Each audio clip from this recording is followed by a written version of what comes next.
see how far I can go without crying. Oh, well, I'm here. Should have brought some tissues. Oh no, I can't have that, can't have that. That's another thing though, innit? See that, you know what I mean? That's straight away, like, I don't want to cry. I struggled, I didn't open up, I didn't talk to people, and I sort of tried to bear the weight of family issues, my own issues sort of on my shoulders. I went into a stage where I felt absolutely horrendous, struggling day to day, didn't want to get out of bed, didn't want to do anything. Sort of around the time I was at college, just wouldn't go. I couldn't put my finger on it now as to what it was, because I think that's the complexity of it. You never really know what it is until you really deep dive. And maybe it's something that I'll talk about in years to come, or maybe it's something that I've managed to deal with now. But what helped you sort of get through it? Did you? Going for a pint with your mate and asking that same question: how are you? Are you okay? That helped me. I know I've had times in my life where I've picked my mate up to go and watch the football, and I've just had half an hour in the car with him. I couldn't do it anymore and struggled. And having that a friend who can understand stuff like that. All I wanted to do is drag myself to work, not particularly want to be there, and then go home. Went to work, went home, went to bed. That was it. That's literally all I did. I didn't see friends, didn't play sport, didn't work out, nothing. It was just a case of going home, going to work, doing the absolute bare minimum. How long ago was this? It's probably about 12 months ago, probably last year. My mum and dad were like, "Are you okay?" And you're like, "Yeah, of course I am, yeah, I'm all right." They know you're not, but there's only so much that they can do to push you. They can't force you to tell them.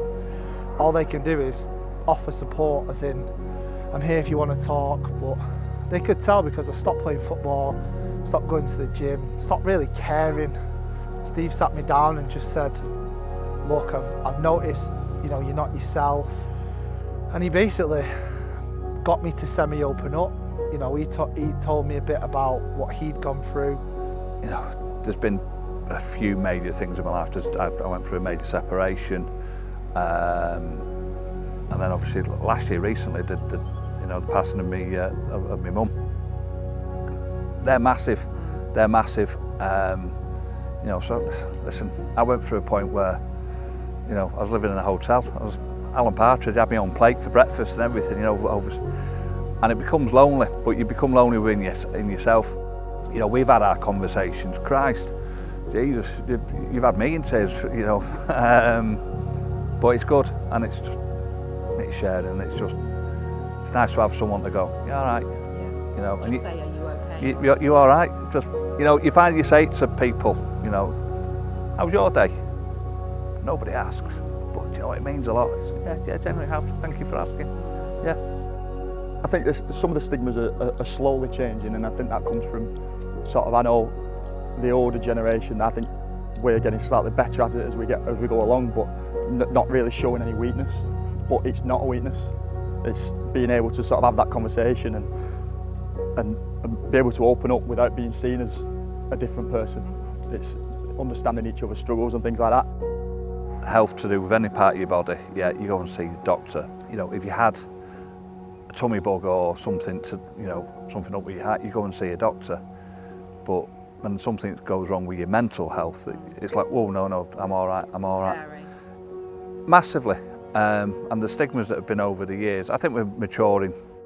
Unless you start talking about things, you're never going to get to know what's going on with other people around you. Even if you are having a bad day, you pull said person to one side, you have a chat to him, and 9 times out of 10 of my experience so far, it's been you feel better walking out the door than you did walking in.